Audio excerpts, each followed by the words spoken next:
Hello, Wellness Warriors. Today I want to talk about the decisions we make around food, and more specifically, who decides what you eat. And I want to start off by saying that I taught my daughter what to eat. My parents taught me what to eat. But then at a certain point, you get to an age where now you need to choose what you put on your plate.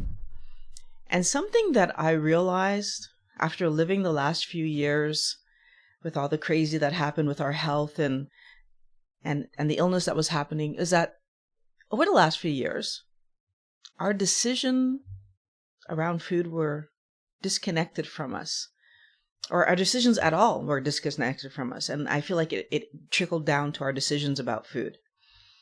So over here in Canada, we were like our right to decide what medical treatments that we were going to take kind of got held hostage. Because if we didn't do the treatment that was proposed to us, then we weren't allowed to go to restaurants, we weren't allowed to go to movies, we were basically housebound. And to that end, at the very beginning of the whole scenario, we had curfews that were really restrictive and lasted, I want to say, about 2 years at this. Like, if I look back on it, it was about 2 years on and off that we were restricted and had curfews, meaning that we couldn't go out after certain periods of time during the day.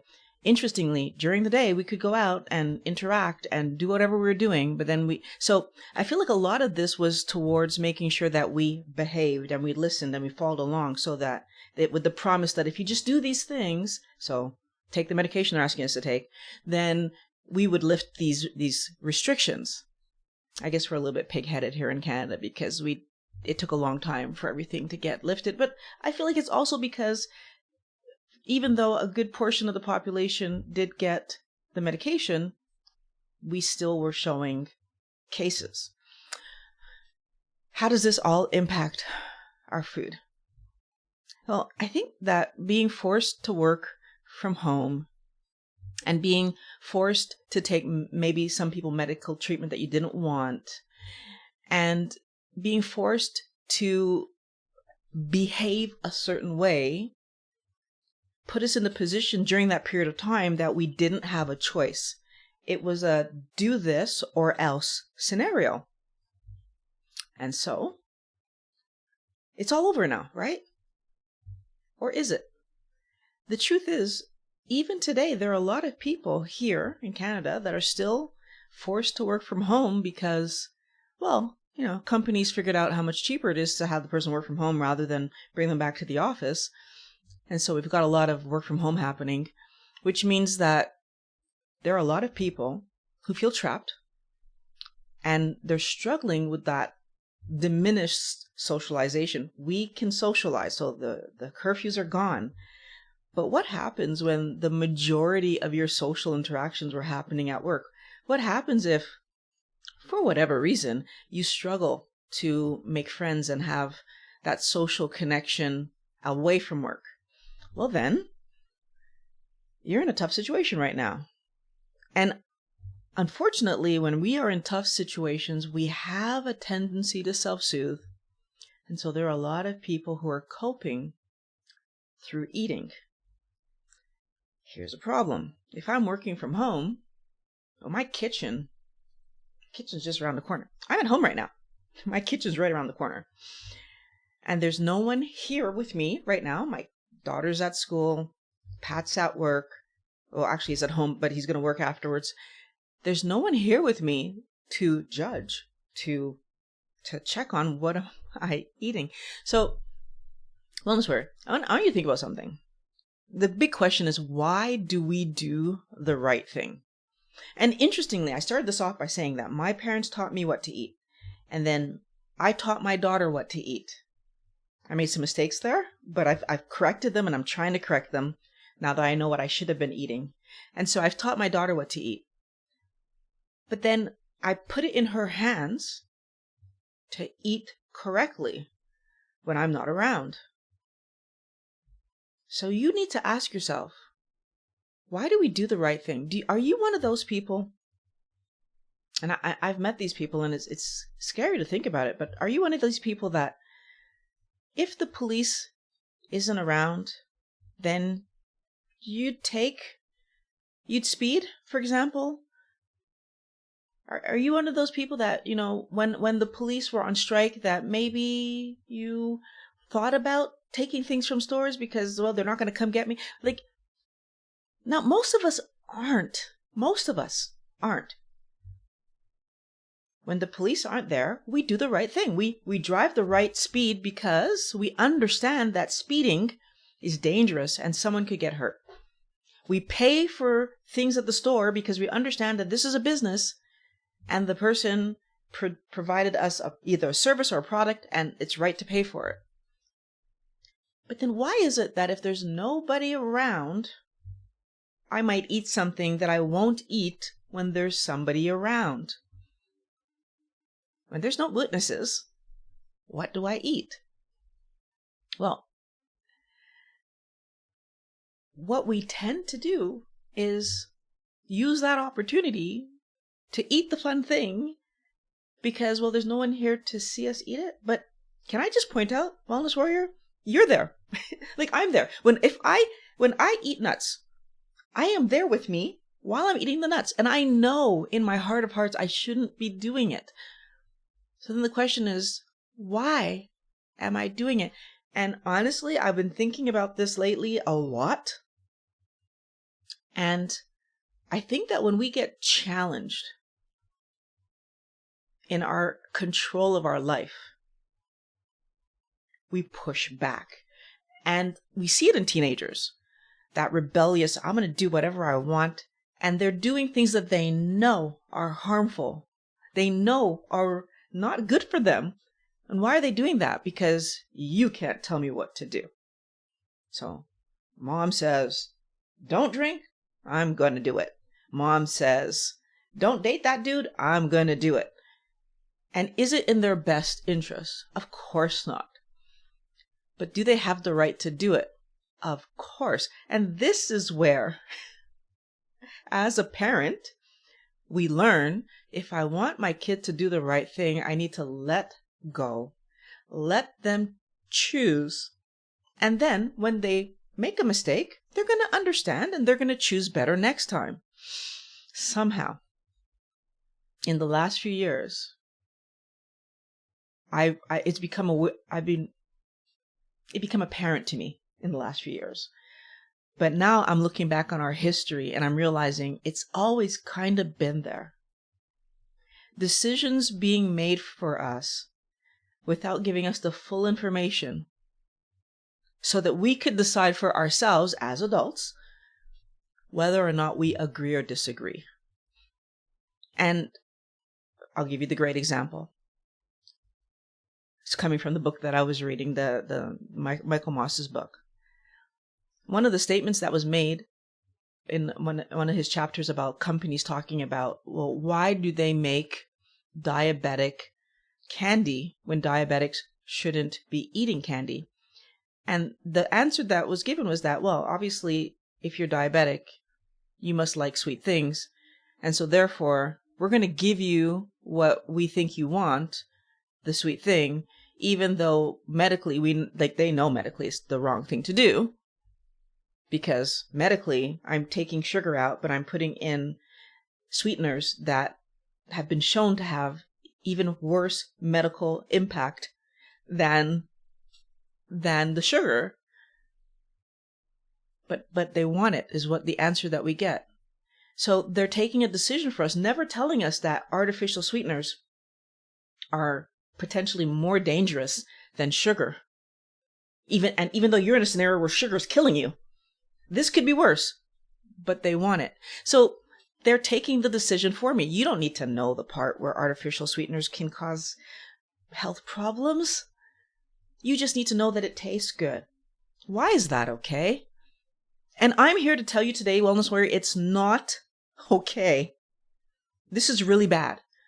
And understanding today that these kind of decisions were being made for us, and that they're being made because it's profitable to somebody else more so than it's healthy for us, I want us all to pause and just really ask the question, Who is making the decision about what is on your plate?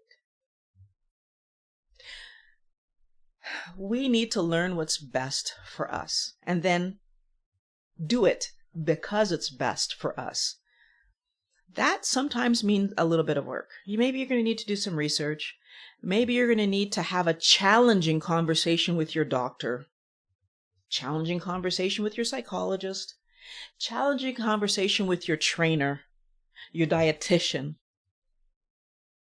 Every once in a while, we need to push a little harder, especially if what's being said to us doesn't make sense. Violet, you are becoming diabetic because the sugar in your blood is not being able to be put away by insulin. So take this medication that's going to force your body to put it away. But doc, wouldn't it make more sense for me to stop eating things that have sugar in it? Is that even possible? Why does the doctor not say, that's absolutely possible, Violet. This is what you would have, and then name all the things, scary as it would be for me to hear all those things, name all the things I would need to take out of my, because she's never going to do that. She's never going to do that. I'm just going to give her the easy, just take the pill. It's going to. How often do I have people that I'm talking to whose doctor just said to them, just take the pill. It's going to solve the problem. Most often, these pills don't solve the problem, but that's a whole other conversation. If you want to feel good about yourself, if you want to feel good in your body, if you want to feel good, you need to act in your best interest, not against it. You need to act in your best interest. You need to be willing to push a little harder to get to the answers that solve the problem, not just put a Band-Aid on it, not just stop it for the minute, right? When they told me, oh, yeah, your hip's not bad enough for surgery, so we'll wait. Why would I wait for my hip to get bad enough for surgery?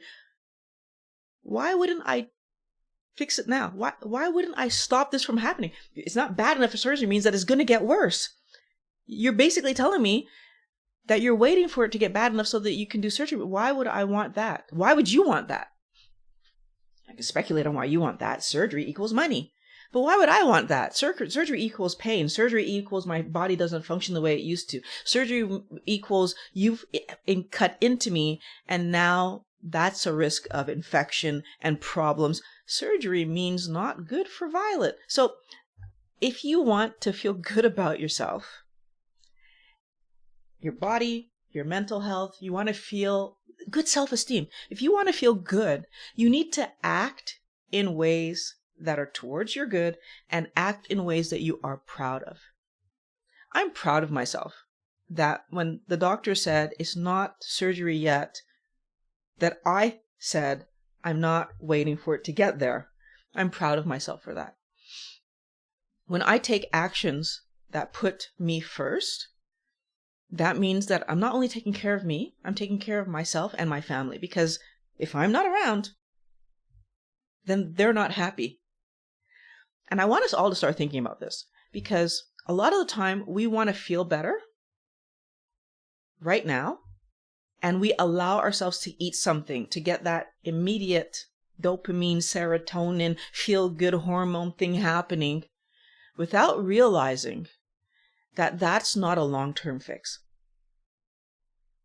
And if I do that, I'm actually trying to take a shortcut, but there aren't any shortcuts. If you want to feel good about yourself, if you want to have good self-esteem, if you want to have a fully functioning, healthy body, you need to act in ways that you're proud of, that are in line with your values, that are in line with your goals for your life, that when you do those actions, you can look back on them and say, yes, that's exactly what I meant. And sometimes, Wellness Warrior, and this is the tricky part, sometimes that is against what people around you might want. Sometimes that is against what people around you might have been told by other people is healthy. So you don't think this is healthy, but I think it's healthy. Now, who's right? So maybe you're right if I didn't do my research. But what if I did do my research? What if I researched, like I did, for a month and a half, flabbergasted, how can this be the answer? Trying to prove that it couldn't be the answer because I'd never heard it before. Sugar is causing my inflammation. That seemed ridiculous to me. And I researched and I researched and I researched until sugar was causing my inflammation. Now, I went on to find out that also poor quality oils were causing my inflammation. How was it that I had never been told by a doctor that sugar was causing my inflammation, that oils were poor quality man-made oils were causing my inflammation, when I had been seeing my doctor about inflammation in my knees, which I didn't know was inflammation, but I found out it was inflammation in my knees, my sore knees. I've been seeing my doctor since I was like 26. Go to see this physiotherapist, do these medical treatments, see this exercise specialist, see this, every specialist for knees in the book, but not change your food. So I understand that being at home beside the kitchen is a problem for a lot of people if you don't understand that it's your decisions about food that matter most, not what happens to be in your kitchen. If I decide to buy proper groceries, if I decide that eating healthy food matters more than eating fun food, if I decide that my health is the number one priority for me forever, it doesn't matter what's in my kitchen. I can be beside my kitchen. I'm beside my kitchen right now. I will be in this house for the majority of the day. And I will eat on plan. Even though in this house right now, because I have a teenager, there are things that are not on my meal plan, that are on her meal plan. I'm still only going to eat what's on my meal plan. Why is that? Because it's my meal plan. That thought of eating off plan is going to be with you no matter. So it's either going to be with you or not with you, right? If I choose the thought that says I'm healthy, I'm going to eat healthy all the time, that thought will be with me when I go grocery shopping. That thought will be with me when I have to choose a meal off a restaurant menu. That thought will be with me when I'm upset about something and I'm trying to make myself feel better. That thought will be with me. And so what will happen in that moment? I will choose to eat something healthy. Why? Because that's the only option that makes sense to me. I no longer want to put my body in a position where I'm eating stuff that later on means that I don't feel good. That means that I'm struggling to climb the stairs. That means that I'm exhausted. That means that I can't think straight. I don't want that for me anymore. That was horrible. And it lasted a long time because I didn't know. Because the professionals in my life didn't think that I would prioritize doing the right thing, and so therefore didn't bother to tell me that there was a right thing I could be doing. That's not okay. And I don't want you guys to think that that's okay. It's not okay. What's even better, though, is that if you want to feel good about yourself, then you want to also solve problems in a way that you're proud of. This is an interesting one because your weight is the first problem that's well, it's not the first problem, but it's the first problem I'm going to ask you to think about this way, in this fashion, where I look at it and I say, what are the good things I can do to help me manage my weight? So I start putting down the bad things that I was doing, eating so few calories that I'm hungry all the time and I'm feeling tortured. The exercising like crazy, but then still eating the wrong foods because somehow this balance is supposed to... The eating foods that... Maybe I'm eating those foods because I'm at a party and I don't want to look different, even though I know that that's not help. I want you to first pay attention to your health, to your weight, and use this method of thinking. What happens when I decide that eating healthy matters more than having fun with food? Well, then I start eating healthy because eating healthy just seems right in my head. Eating healthy seems like the right answer. And what happens when that right answer is with me all the time? Well, first of all, I'm able to choose it. And I'm going to be proud of myself when I choose it. When I'm out with friends or I'm at someone's house and they offer me chips as a snack to eat while I'm here, or they offer me soda to drink that I don't that I'm willing to say, no, can I have a glass of water? I'm able to say, I'm going to eat when I get home. And I feel good about it because I'm proud of that answer, because that's the right answer for me. That's the healthy answer for me. It doesn't have to be their healthy answer. Well, it is their healthy answer, but it doesn't have to be their right answer. It just needs to be my healthy and right answer. And this ability to give the answer that I'm proud of, Wellness Warrior, is how you work on your self-esteem. Is how you work on feeling that you're you're being a good person to yourself. It's how you work. People think that I do all of what I do because of great self-control. It's not. It's good self-esteem. I'm willing to do what's good for me, even if it makes you uncomfortable. That's why I'm able to do all the things that I do, right? And sure, is it helpful to have self-control? Of course.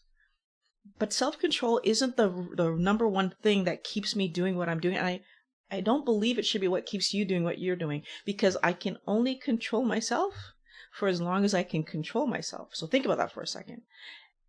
I'm hungry. I will be able to control myself for a while. But if I don't have that good decision-making process that says that when you're hungry, Violet, what you should eat is something healthy, then when I get hungry enough and I'm ready to eat, I will, if I don't have that thought process, eat whatever. Regardless of how hungry I am, I always find the healthy thing. That's in my house, that's at the restaurant, that doesn't matter. I will find the healthy thing. I want you to learn to think this way so that you also can find the healthy things, because they are there. We see the cookies, chocolate, chips, and ice cream, but right beside it on the menu is some kind of chicken, some kind of beef, some kind of pork, or there's a protein, unless you're in a vegan restaurant, there's a protein that's made from an animal on that same menu in that same grocery store. It's just about going and getting it. If I find my my mouse died.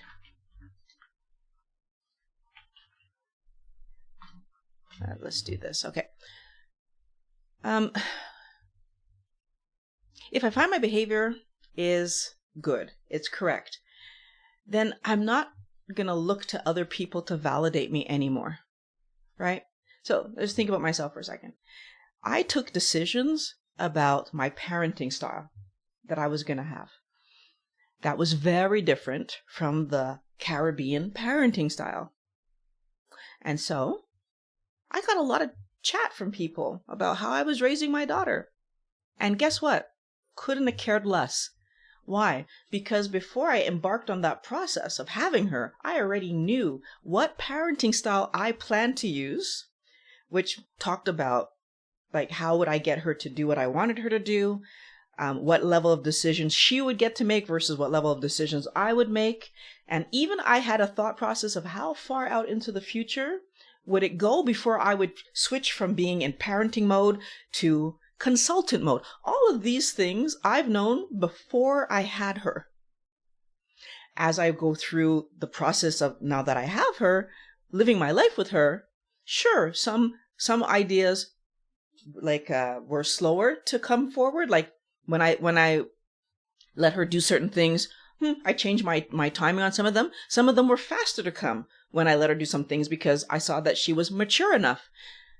But it was all based on an idea that I had before she was born that I was solid in. This is the best way, from the research I did, to raise a child that will turn into an adult who could go out into the world, stand up for themselves, not get pushed around or taken advantage of. Stand up to me if she needs to, and she has. And be the good person that I'm hoping she will be, and she's a great person. Couldn't be prouder. If I didn't know that going in, the whispers in my ears, the push from my parents and my friends might have influenced what I was doing, might have changed the course. But I was solid in that knowledge that this is better. And I didn't waver. And I think I did a great job because she's a great person. I decided what I would eat based on what I researched and what I experienced in my body. And I'll tell you that from the time that I made that decision, and the more that I research, and the more I fine tune it, because of course I'm still learning. Things I should have learned when I was probably in my teenagehood from my parents, if they had known this information, I'm only learning now. So of course, there's a lot for me to take in. But deciding that means that now when I'm eating, whether it's at home, at a restaurant, at a friend's, at my parents' place, I say yes and no based on what I've learned, not based on the social, what they're going to think, how they're going to see me. I don't need you to validate what I'm eating. As a matter of fact, most of them don't. I don't care. I know what I'm eating is healthy. And you will decide on what you're doing. Wellness warrior. This is really important. You need to decide what goes on your plate, or somebody else will, because they're going to comment. They're going to say, oh, it's just a little bit of chips. It's just a cookie. It's just. But we both know, well, I hope you know by this point, that once you get past your threshold, most people it's 20 grams of carbs in a day. Mine was a mere 18. I don't know what yours is. But once you get past your threshold, you are actively harming your body. We need to understand that. I have a video that talks about how to really focus on yourself. And so basically how to stop yourself from letting other people's opinions influence how you do keto. It's linked in the description, and it will be in the link at the end of this video once this goes live, or once it goes for the replay. This has been fun. I love these streams. I love talking to you guys, and it just gets me thinking about things and helps me also to understand maybe what videos I should do next, and also what you guys are understanding from what I'm saying. I'm very happy to say that 51% of you, 51% of you have had it happen where you were in a scenario where someone came into the room or was in the room and you ate differently. 48% said no. That's pretty cool out of 35 people, that 48% of you just eat what you're eating.